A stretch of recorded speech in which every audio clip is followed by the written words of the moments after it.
Okay, so let's say y is inverse sine of x.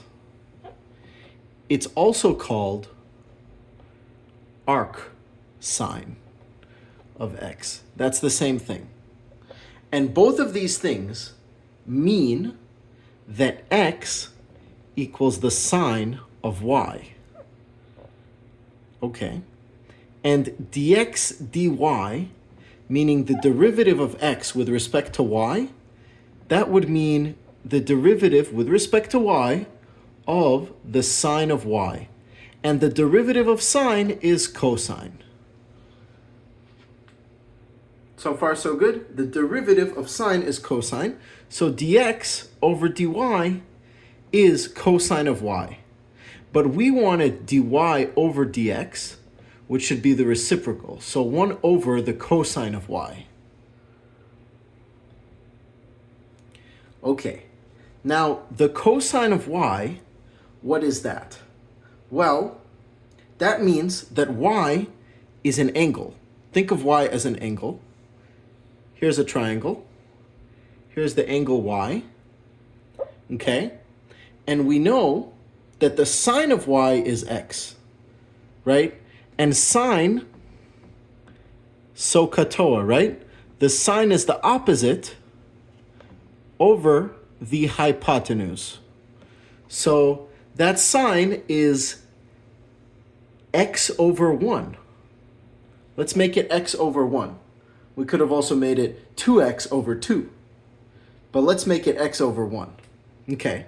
And if we make it x over 1, and this is a right triangle, then we don't know what this is, right? And we want the cosine of y.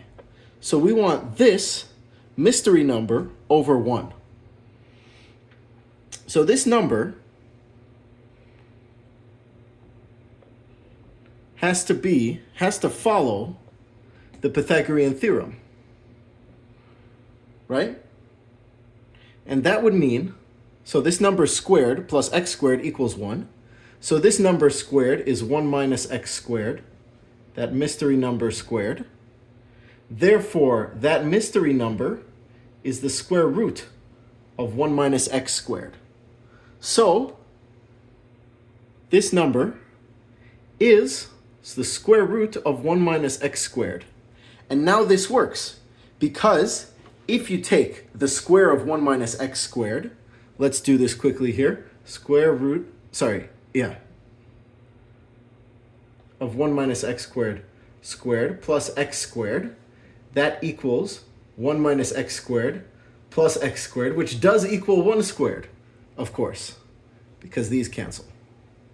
Okay, so now we have that this side is the square root of 1 minus x squared. Therefore, the cosine of y, the cosine of this angle, so it's SOHCAHTOA, so cosine is the adjacent over the hypotenuse. Okay, so therefore, that cosine of y is the square root of 1 minus x squared over 1. But we wanted 1 over the cosine of y, right? So therefore, that's going to be 1 over the square root of 1 minus x squared. Thank you for listening.